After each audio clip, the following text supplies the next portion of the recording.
This evening, air and rail services to restart, and what will be the implications and what are the preparations. Joining us are two very special guests. First guest in the for the program, Mr. Pradeep Singh Kharola, Secretary, Civil Aviation. Welcome, sir, to the program. Also joining us and in the studio is Mr. Rajesh Dutt Bajpai, spokesperson for Railways Board. Welcome, sir, to you two in the studio. Mr. Kharola, if I can begin with you. Do you see the travel sector, aviation, railways opening up as a very crucial step towards some semblance of normalcy amidst lockdown? Mr. Kharola.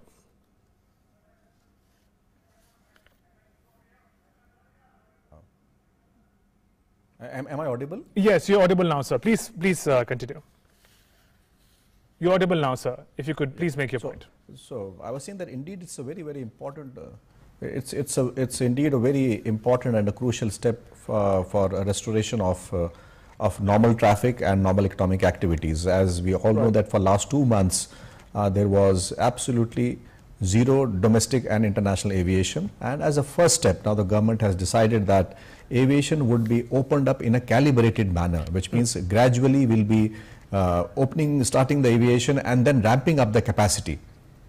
So the first step is that from 25th, about 1/3 of the capacity which we have of domestic aviation will be put into action, and thereafter in a very gradual calibrated manner the feedback will be taken, the response will be studied, and then the operations would be ramped up further.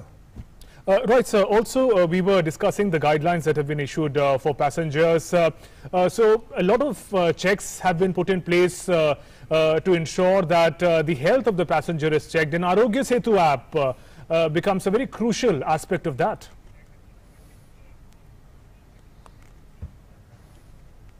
Well, yes, the guidelines which have been issued, which we call the SOP or the Standard Operating Protocol, is extremely elaborate. It lists out measures for the passengers, for the airlines, for the airports, all put together. And the basic purpose is that we have to ensure that the risk to the health of passenger is minimized. And with this, the SOP lists out various measures which need to be taken, and these range from the point where the passenger is still at his home, he has not even left his home, the preparation starts, and this goes on till he reaches the destination. Not only destination, reaches his home in the destination. So this entire path has been covered by a series of measures and precautionary steps which need to be taken. Right. So we understand that opening up of the aviation sector is very crucial for the aviation industry as well as for passengers. Now, in this context, if you could help us simplify and understand the concept of minimum and maximum pricing, how does it keep in context both the requirements of the aviation sector as well as the passengers? Yes, in normal times, the fares in our country are deregulated, which means the government does not interfere in fixation of fares, and the fares are determined by the market forces. And as I'm sure all of us have experienced, that these fares fluctuate quite widely. For example, one travels between Delhi and Bangalore. If one is lucky, he may get a fare for the ticket for maybe 3,000 to 4,000 rupees. Right. But if he is not so lucky, he may end up paying 25,000 rupees also. So this is known as something called the dynamic pricing.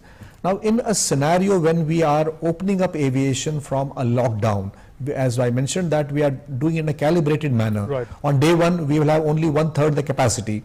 So the demand would far outstrip the supply. And if we just allow it to market forces, the ticket value will be exorbitant and will be very high. So in such circumstances, the government has to intervene and ensure that the fare which the airlines charge are not exorbitant. But at the same time, we have to take care of the interest of the airlines also.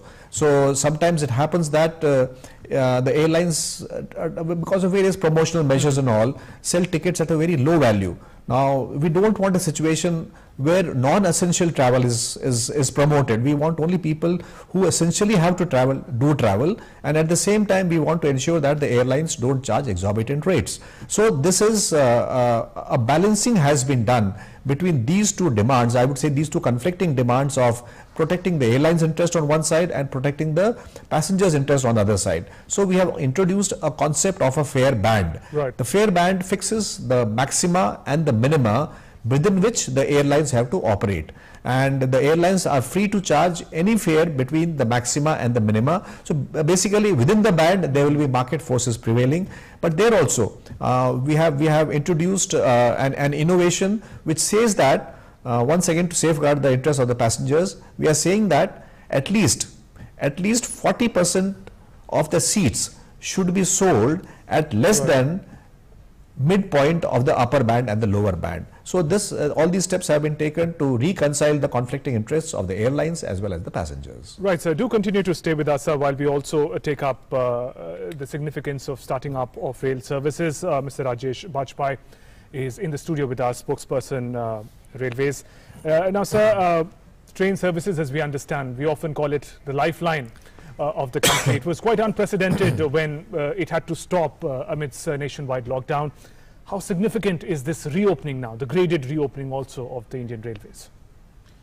Yes, as you rightly pointed that this is Indian Railway is the lifeline of this nation, and unlike airways, there are a lot of expectations from our passengers regarding the train movement. Right. Everyone was waiting for trains to start, and we were finding ourselves very helpless in this situation, because one side is the country and these pandemic conditions, health conditions, and other side that expectation and demand of common public and Shramiks. We got that opportunity on 1st May. We decided that graded way we will start the train movement, passenger services movement. Shramik special trains we started running from 1st May, and after that the 12th May we started Rajdhani special trains, and then from 1st June we are going to run 200 trains all over Indian Railways. So it's a part of people's life that everyone want to railway, not because it's a luxury, it's their need, basic need, their employment, their tourism, whatever you name it, and railway is there. Right. Also, sir, pre-COVID and also now we understand getting a ticket of your choice in Indian Railways is also a lot of hard work, because the rush that the Indian Railways witnesses at this point in time, we understand day one of booking when it started today, it's been a bumper booking. So what kind of rush have you witnessed? What kind of rush are you expecting? How difficult would it be for people to get tickets with limited trains as of now? Look, as the decision of this government was to take to start the this lockdown situation, it was a sudden decision. So at that point of time, many people, they got stuck up at their different places. Right. Other than people, there were tourists, there were pilgrims, there were students, and also of course Shramiks. So a small period of time of lockdown, it's okay for them, but after say 2 months of lockdown, people are desperate to go back to their homes, and that is why we are experiencing this sudden rush in these booking of tickets. Right. And that is why we have started the trains after initially with some numbers, and now we have started for 200 trains, and maybe in future we'll start more. So this is a necessity right now for the people, so that they can travel and come back to their home places. And Mr. Bajpai, you mentioned, and Railways has done a tremendous work of taking migrant laborers home. Some 30 lakh we believe migrants have been taken home by Indian Railways. Now, how different would be? We understand that Shramik Express were for migrant laborers particularly, but if there is a migrant who wants to travel back home, what will be the difference between a Shramik Express and the services that are starting now for passengers?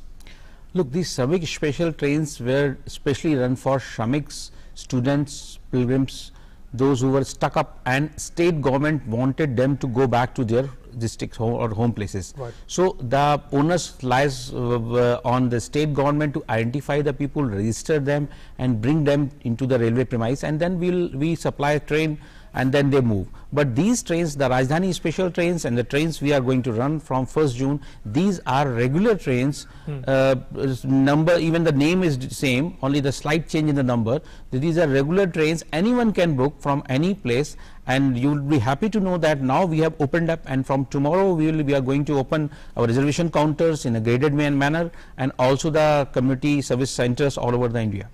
Right. So if I can now turn to Mr. Kharola once again. So if we talk about booking of tickets, unlike Indian Railways that has said that IRCTC will be a one-stop place to book the tickets. For aviation, we understand a lot of private players, operators also help book air tickets. Mr. Kharola, how will the ticket booking for these flights proceed? Is there one website where the bookings will happen, or passengers can approach different private websites as they have done before COVID outbreak?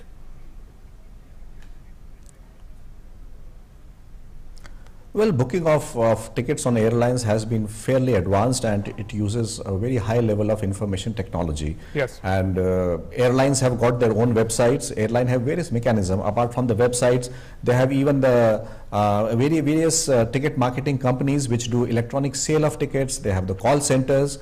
And then we also have the travel agents, and some of the travel agents also can book tickets over telephone, and all these facilities available. So basic thrust is that we should ensure that these tickets are booked in such a manner that a passenger does not need to come to any counter or any office, and sitting at home he should be able to get his ticket. Right. Also, sir, we understand social distancing is going to be a norm going ahead, not just in traveling but in our day-to-day activities. But as far as air travel is concerned, what arrangements have been made? People will be trying to keep social distancing by themselves, but what arrangements have been made in the processes to ensure that social distancing is maintained while they move towards their respective aircrafts, and within the aircrafts, what measures have been put in place? Well, social distancing, or what we call the physical distancing, is the mantra. So from the point the passenger leaves his house, they are being advised to maintain social distance, whether traveling in the taxi. The moment they arrive at the airport, there itself various markings have been made, queuing places have been earmarked, various people are guiding them just to ensure that there is no crowding or bunching of people. We have even ensured that there will be no check-in counters. Passengers are supposed to do the check-in through the web only and get the boarding pass before they start the journey. So the passenger just comes to the airport, and instead of a check-in counter, there is going to be a baggage drop counter. The passenger just goes to the baggage, drops his bag over there, and there also he does not get a paper receipt. The receipt will be in the form of an SMS or a WhatsApp message. And from there he proceeds to the security check. Right. There all the security protocols are in place, and from there on he goes to the boarding gate. Now at the boarding gate, the passenger is always wearing a protective mask. But at the boarding gate, the airlines do health screening, and they supply a protective kit to the passenger. Now this kit has a fresh set of protective masks, and they also give a shield, a protective shield. The shield is the second layer of defense. It is not mandatory to put on the shield, but if the passenger wants, they can put the shield also, and then they are made to board the aircraft in a very, very sequential manner. So for example, the rear portion of the aircraft will be boarded first, and also in the rear portion of the aircraft, the seats which are towards the window are boarded first, so that there is minimal interaction between people at the time of boarding. And while seated also, while they are fully seated, all seats will be occupied, and various announcements have been made, and the passengers are being educated and being made aware to minimize movements and even interaction between themselves whilst in the aircraft. Not only that, we have said that there will be no meal service. So all this is being done to minimize the risk of spread of the infection. So if we take all these protocols, the protocols for the passenger, the guidelines for the airports and the airlines, all put together, they make a very robust system through which it will be ensured that any risk of transmission of the virus is minimized. Right. Mr. Bajpai, if I can come to you, you know, railway station sites are usually very dramatic. They're bustling with activity, at least in the pre-COVID times, hawkers, bookshops, a lot of noise, but that scene is set to change, I believe, when passengers once again try to avail rail services. Oh yes, definitely, because we have only stipulated that only confirmed ticket passengers they are supposed to come to railway station. No waitlisted passengers allowed in the railway premises. Moreover, the platform ticket, we are not going to issue any platform tickets, and we don't expect people to come and drop their relatives and near and dear ones. So right from the circulating area, the process will start. We will ensure the minimum movement, minimum people should move towards the train, and only passengers having the confirmed rail ticket without their relatives and close and near and dear ones, they are allowed to enter the railway platform. Of course, there will be some provision for Divyang and some physically disabled people, but yes, this we are ensuring, and we are also ensuring that people come in queue. We have marked spaces, distance of 2 meters. People should stand in a queue to the 2 meter distance, and they board train in a proper manner. And also we are issuing several posters. Continuous announcement is being done to public to understand what is going on in this country. So these are all steps we are taking, and we are sure that people will cooperate with us, and they will be in a disciplined way where they will travel. And so, as compared to, we were discussing about the maximum minimum fare in air services for Indian Railways, any special modification as far as fare is concerned? Oh no, no change in the fare structure. Only the same regular fare will be there. Some reduction has been taken place in those fares where we have deducted the catering charge, because we are not going to supply any pre-cooked food. Okay. So there is a reduction in fare. Otherwise, the fare structure is same, except in general class we are not allowing unreserved passengers. We are allowing passengers who are having the reserve ticket, and that reserve ticket would be of second seating. So every passenger who is boarding in general class will have a reserve ticket, and that reserve ticket will charge a second class seating. On the food and water aspect, sir, the guideline says that the trains that have pantry may provide those services, but there are also long distance trains. So broadly, what can passengers expect? Should they be carrying their own water and food? Yes, it is advisable if passenger can carry their water, food, linen, all those things. They should not share with anyone. But even if you have not carried those things, so in the trains, in those trains where pantry cars are there, you will get the packed food item and the water. Even if there is no pantry, then nothing to worry, because we have opened all stalls, food stalls, including food plaza, refreshment rooms. Okay. There you can have a packed food, no place to sit there, but you can take away that food. All right. On that note, let me thank both of you, Mr. Karola, Mr. Bajpai, for joining us today in the program and giving us more information about the manner in which rail and air services will open. Thanks very much. Thank you, sir. Moving on, over 23,000 Indian nationals